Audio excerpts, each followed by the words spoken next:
Bismillahirrahmanirrahim. Assalamualaikum warahmatullahi wabarakatuh. Innal hamdalillah nahmaduhu wa nasta'inuhu wa nastaghfiruh wa na'udzu billahi min shururi anfusina wa min sayyiati a'malina. May yahdihillahu fala mudilla lahu wa may yudlil fala hadiya lahu. Asyhadu an la ilaha illallah wahdahu la syarika lahu wa asyhadu anna Muhammadan abduhu wa rasuluhu la nabiyya wa rasulahu ba'da. Qala Allahu ta'ala fil Qur'anil Karim. A'udzu billahi minasyaitonir rajim. Bismillahirrahmanirrahim. Ya ayyuhalladzina amanu dkhulu fis-silmi kaffah wa la tattabi'u khutuwatis syaitan. Innahu lakum aduwwum mubin. Bismillahirrahmanirrahim. Ya ayyuhalladzina amanu in tansurullaha yasurkum wa yusabbit aqdamakum. Shallallahul adzim. Perkenalkan, saya Safwan Insan dari Komisariat Universitas Islam Sultan Agung Semarang dan kami daerah Semarang. Saya membuat video ini, saya dedikasikan untuk penugasan ketiga training for instruktur dari kami wilayah Yogyakarta. Pada penugasan ketiga, yaitu membuat sebuah video yang berisikan dua materi dari beberapa materi yang sudah disediakan dari panitia. Saya mengambil dua materi, yaitu materi problematika umat dan syumuliyatul Islam. Langsung saya share screen saja.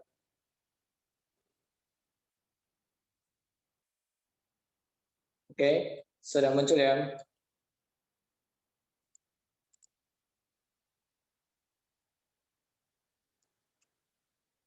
Nah, problematika umat.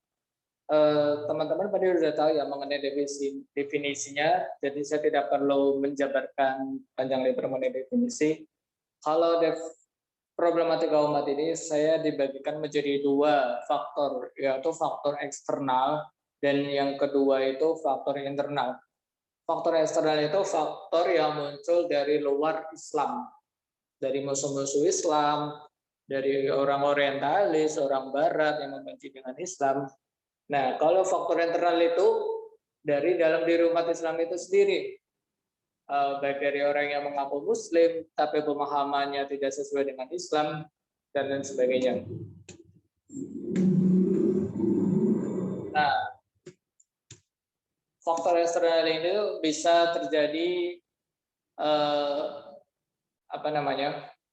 dengan secara fisik atau nyata dengan strategi musuh-musuh Islam dalam mengajarkan Islam. Nah, problematika umat baik dari runtuhnya khilafah Islam, serangan musuh-musuh Islam, rendahnya pemahaman umat terhadap Islam. Nah, yang pertama, problematika yang sangat dirasakan oleh umat Islam adalah runtuhnya khilafah Islamiyah. Sebagaimana kita tahu, khilafah Islamiyah ini telah berjaya selama kurang lebih 14 abad dari zamannya Abu Bakar As-Siddiq sampai Khalifah terakhir Sultan Abdul Hamid II. Nah, khilafah Islam itu juga sudah dinubuahkan oleh Rasulullah Shallallahu Alaihi Wasallam bahwa umat Islam itu akan menjumpai 5 fase. Fase yang pertama adalah fase nubuwah, yaitu fase yang dipimpin langsung oleh Nabi Muhammad. Yang kedua itu adalah fase khilafah ala minhaji nabuwah, yang dimana itu dipimpin oleh Khulafaur Rasyidin Abu Bakar, Umar, Utsman dan Ali. Nah, yang ketiga adalah masa mulkan adon, yaitu raja yang menggigit, baik dari itu Daulah Umayyah, Daulah Abbasiyah, Daulah Turki Utsmaniyah. Nah, ketika tiga fase ini Islam itu sangat jaya sampai hampir menyelimuti seluruh dunia. Bahkan secara teritorial, Islam itu paling luas terjadi pada zamannya Sultan Sulaiman Al-Qanuni. Banyak ekspedisi-ekspedisi yang beliau lakukan untuk menyebarluaskan Islam. Nah, orang-orang kafir ini itu ingin sekali menumbangkan khilafah Islam ini. Bahkan Napoleon Bonaparte pernah berpendapat bahwa itu berpidato di depan orang-orang. Menurut kalian, bagaimana cara mengambil mahkota yang di tengah-tengahnya itu ada permadani? Oke, teman-teman tahu nggak caranya? Jadi ada itu permadani, ada itu mahkota di tengah-tengah permadani. Bagaimana cara mengambil mahkota itu tanpa mengeja permadani? Oke, ada yang bisa jawab? Nanti kalau ada yang bisa jawab, saya kalau lolos nanti bahas di typing. Tapi kelamaan, langsung saya jawab aja. Dan di audien Napoleon Bonaparte tidak ada yang bisa menjawab. Yang menjawab Napoleon Bonaparte itu sendiri, yaitu caranya dengan kita menggulung permadani ini. Permadaninya digulung sampai habis dan kita ambil mahkotanya gitu. Dan itu salah satu cara dari Napoleon Bonaparte. Nah, mahkota itu ibarat kejayaan Islam. Nah, permadani itu khilafah Islam. Jadi, kalau ingin menumbangkan Islam, kalau khilafah masih ada, itu hal yang utopia atau mustahil. Jadi digulung dulu. Nah, dan menumbangkan khilafah Islamnya itu dengan melakukan penyebaran fitnah. Orang-orang Arab, konflik antara Saudi dengan khilafah Islam itu kan akibat orang-orang Inggris yang memprovokasi bahwa kalian itu orang Arab, Nabi kalian orang Arab, orang mulia. Kenapa kalian mau dipimpin oleh bangsa Turki? Nah, muncullah sifat nasionalisme. Sifat nasionalisme ini itu adalah sifat yang mencintai tanah airnya sendiri dan tidak suka dipimpin orang-orang lain yang berbeda dengan tanah airnya. Nah, akhirnya orang Saudi yaitu yang diserang Wahabi ini membangkang terhadap khilafah Islamiyah. Oke, next. Nah, setelah khilafah itu tumbang, orang-orang Barat itu tidak habis pikir.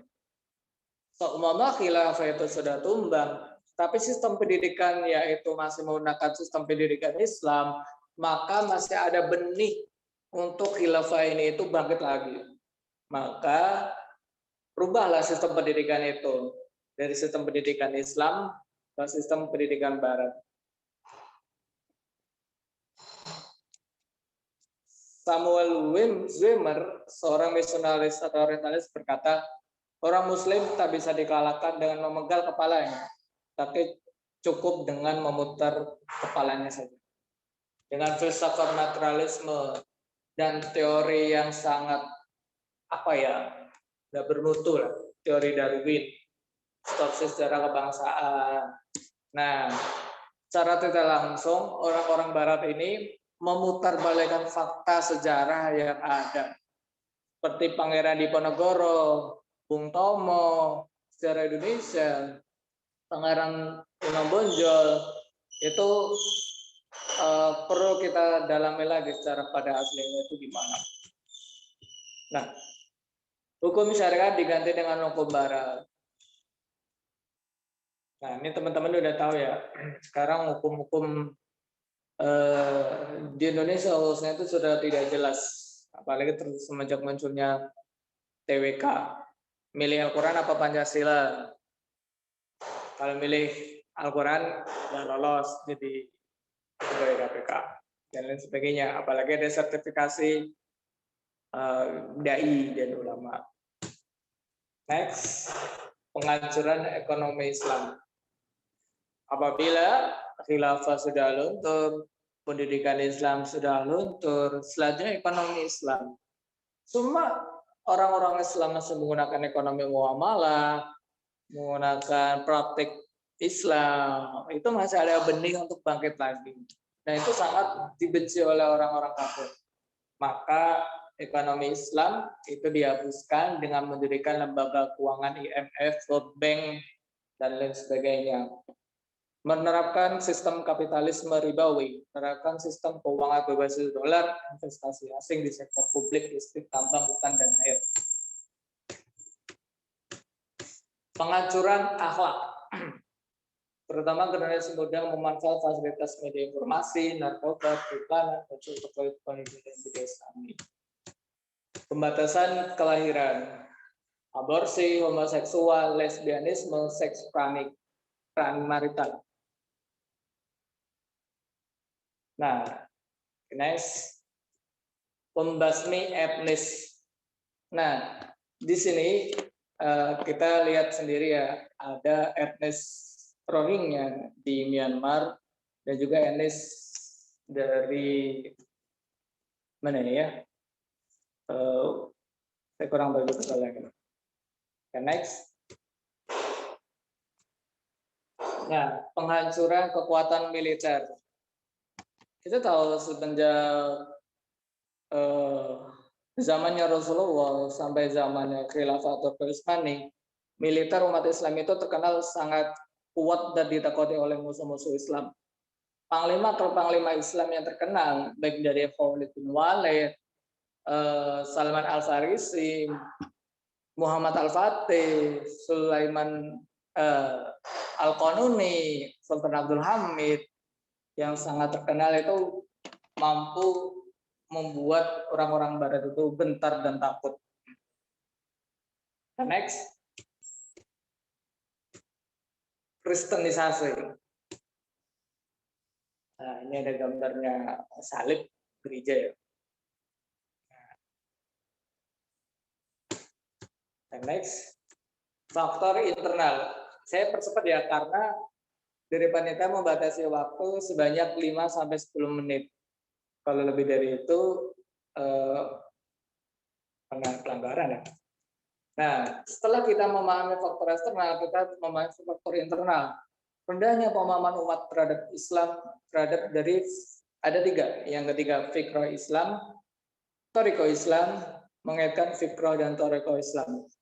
Fikrohnya sudah Islam, pemikirannya sudah Islam, itu sudah bagus. Tapi harus diimbangi dengan toriko. Toriko itu adalah jalan yang ditempuh untuk merealisasikan fikroh ini sendiri. Fikrohnya sudah Islam, tapi torikonya tidak Islam, itu juga sama saja tidak baik. Fikrohnya Islam, tapi dalam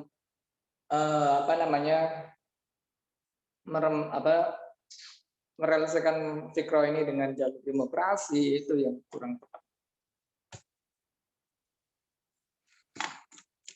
Surat